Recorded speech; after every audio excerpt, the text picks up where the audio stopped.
everybody, how are you? Sweet souls, how are you? How are you today, honestly? How are you today? I hope you're good anyway. I do hope you're good, and thanks for tuning in and joining me in this video. So that music was just a music from my music to raise your vibration, feel good and dispel negativity playlist. It's actually a beautiful song called Buddha Bar Siddhartha. This video is an important video, and I wanted to make this in relation to something that I've been thinking recently, which is in preparation for a new romantic partner in your life. My mum was looking forward very much to meeting a new partner this year, and she was told by a psychic person that yeah, you meet them in spring, in the daffodil time of the year, and that didn't happen. And then she thought, oh yeah, you meet them near here then. But that didn't happen. Or did he say the second one? He said the first one about spring anyway. But you know what? Two other psychic people then said it'll be next spring. So the first person was a year out. But then she asked Sally if she could ask her guides, her spirit soul family, and Sally did. In her dream, she was told, now Sally, you're going to wake up now in a minute and you're going to forget everything we're going to tell you unless you write it down. So Sally woke up, got a pen and paper, half asleep, and started channeling direct thoughts and sentences for my mum. It turned out to be 3 pages this size, and it was a direct message from my mum's. I think we all share the same soul family. It's 12 in 1, as they say. They just said, basically speaking, that this is your time. This is your time. This year is a time for you to grow. For all your life, you've been either dependent or attached to a man, looking for yourself in a man, you know, attached and stuff. And this isn't their exact words. They didn't use the word attached, I do not believe, but this is definitely the meaning. They're saying this is your time, memory, to become dependent yourself. What are you looking? Are you looking? Do you think? What do you think a man can give you that is not already within you? Are you trying to fill a void in your life? They asked her to ask herself 4 questions. They said basically, and I've been wanting to make a video about this for around 3 or 4 or 5 months, but I've never felt inspired to. That's the thing. I never felt the urge to do it, and that's the way I live in life typically. For things like this, which are optional, like I might not feel the huge urge to go and pay a bill in the bank if it's raining, but if I got to do it, I'll do it, and I'll do it in acceptance as best I can, and even a bit of happiness too, you know. But with stuff like books, my own creational projects, or making videos, art or writing or whatever else, or going to the park or any leisure activities, I will do what resonates in my heart and what feels good and right to me, what's bubbling within me. It wants to come out. So now this video wants to come out.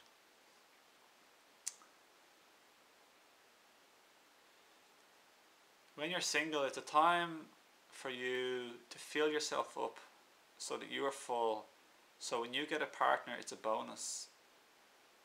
It is not a savior or a salvation. You want a partner not to fulfill you, but to complement you when you're already full. Otherwise, you're entering into a relationship which is full of clinginess, neediness, and dependency. Some people call this codependency. Both people or one person dependent, and usually it's 2 people needing each other. I feel so lacking and empty myself. I feel so unfulfilled. I need you to save me and fill the void within myself that just feels hollow. Please help me, save me. I am addicted to you now. I feel so bad without you. I need you. I'm going to smother you, or if you think about going away from me, I'm going to boss you or control you or put you down or force you basically into staying with me because you're now my drug. I'm dependent on you. So this isn't a good way for any relationship. So anyway, my mum got a lovely message. It was so beautiful, and she feels very, very, very soothed now, and she says she's going to like answer every question and think about everything. And that she will let go of her needing a partner right now, desperately wanting a partner, and she's going to spend some time on her own, so to speak, single, and fill herself up. My message for what I was going to say before this happened around 2 weeks ago, or a week and a half ago, is do inner work on yourself in preparation for a romantic relationship. Because if you don't do the inner work now, what's going to happen is everything you need to do inner work on will be forced to come up in the relationship. If you have insecurities, if you have like a judging mind,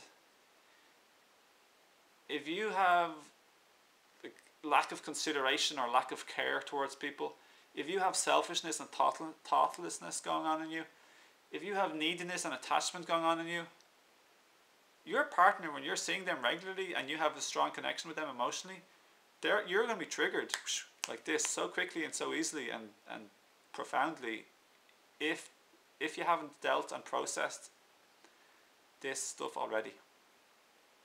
So you can't escape from it. This is the journey of the soul as a human being on earth. Massive learning. So how quickly do you want to learn? You're going to have to learn. You can't escape from it. If you don't learn in this lifetime, you'll learn in another lifetime. But in this lifetime, you almost can't escape from your inner reality. The baggage is there. No matter where you go, you're carrying it. You're carrying it. Like if you got loads of people go on holiday or leave a house because they're having a bad time in life with people. But the thing is, if you go far away from somebody who's, let's say, like, or people who are causing you trouble, like, you go on holiday, but you're still bringing you with you no matter where you go. So if you're carrying a whole lot of unhealed resentments and hurts and blamings and attackings, if you're carrying an insensitive, cold heart, a hard, closed heart, you're suffering wherever you go. You got to heal your mind, your programming. Society's programming and ideas and beliefs. They should be doing this, they have to do this to me, we're in a relationship, they're supposed to treat me this way, they're supposed to do that, they can't do this, they're being awful doing that. You'll have to communicate a lot in your relationship, so practice communicating and being open and honest with people. I highly recommend looking at my playlist that I'll put here called People, Communication and Empowered Relationships. Look at a lot of those videos and you'll gradually become, with practice and with self-studying, self-investigation. This is what you need for self-work: self-studying, self-examination, self-studying, examination, investigation, self-questioning. So any of your behavior,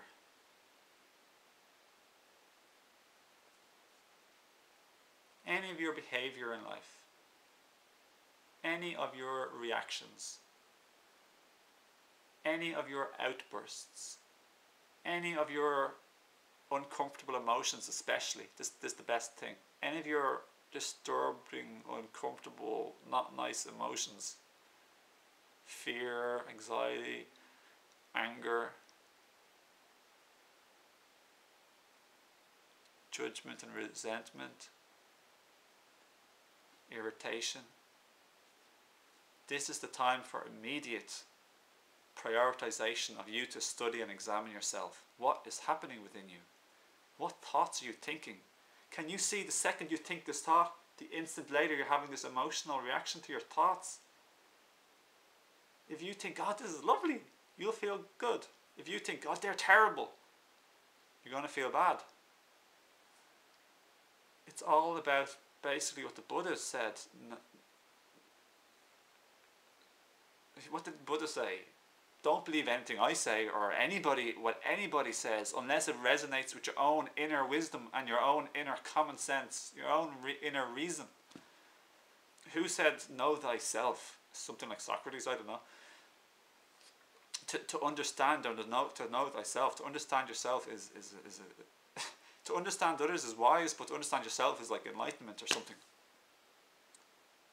So get busy healing from your traumatic experiences in the past, because these are going to rise in sensitive bad feelings, like, you know, bad feelings with a partner. So if you were abused as a child, which you probably have been if you're on earth, to some degree, verbally, emotionally, verbally, or physically, if you've had any hurtful experiences, like you're lonely in school, like me, you're bullied, maybe bullied a little bit, but I was very lonely in school, very sad, very lonely and left out, because I lost all my friends when I was just entering high school, because I took pity and compassion on someone who had no friends and who was being a bit bullied and mocked, and no one would be his friend or talk to him almost. I took compassion on him because I'd gone through so much, actually, such a traumatic childhood experience that I blocked out nearly all of the memories. And then I remember some little tiny bits, and they're all nearly fearful, or I'm afraid, apprehensive, or running away. So I'm just taking the time. So here's what I want to say. You got to think about what happened to you last week, yesterday, 10 years ago. This person did that to you and it was really upsetting, and you were afraid, you were traumatized. Conjure the image and the experience up in your head. Now, at the time you may have not processed it because you were young, or expressed it, emotions, you know, such sorrowful or heavy, hard emotions. Now is your time to process with your thoughts and thinking, but look into the past with the eyes of love.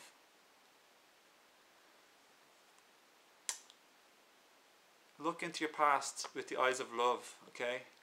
And allow yourself to feel the anger, or feel the emotion. Let it rise within you. Now express it. Maybe cry, express, or you can punch pillows, or yell, or shout at pillows. Let it out of you. Honestly, just like let it out of you. Harmlessly, non-destructively. Get a pillow or cry a lot, whatever. And this healing, this is like the healing on the physical cellular level. Healing. Energetic healing. And the more you can do this and heal and process and understand yourself, your own ego and fears and conditioned and programmed beliefs and behavior, now you're getting much more ready for a relationship. You're removing your attachments and addictiveness and neediness for somebody. They're not here to save you anymore, but they are there to enjoy life with you, and for you to enrich their life and help them, and for them to help and enrich your life. Because you want to, not because you need to. And you can leave and separate at any time. One of the things that I said to my mum yesterday that was like a revelation to me almost, if you want to have a really good relationship, learn to open your heart and love everybody. Because when you love, then you'll meet your partner and you'll have unconditional love for them. And that means you'll be very considerate and very thoughtful and very kind, caring towards them. You're not totally self-centered in an ego way. Me, what can I get from this? Me. You're going to be much more caring and thoughtful and considerate. And in learning to open your heart and sensitive love for everybody unconditionally, you're also doing this for yourself too. And now you won't be trying to manipulate them and get from them and extract all your neediness from them. You won't be trying to mine them like a resource where you're just trying to get everything from them. It's such a good thing. Try learn deep unconditional love and care for other people before you meet your partner, and then they'll be included when you meet them. So I hope this helped, and thanks for watching. You're welcome, of course. Please do share with other people if you think you can help other people. And you're welcome. Please connect with me, befriend me on Facebook, comment below, say hi, let me know your thoughts, let me know if it's helped you, and also to subscribe for new videos and like the video. And I'll see you again, okay? Lots of love to you. Blessings.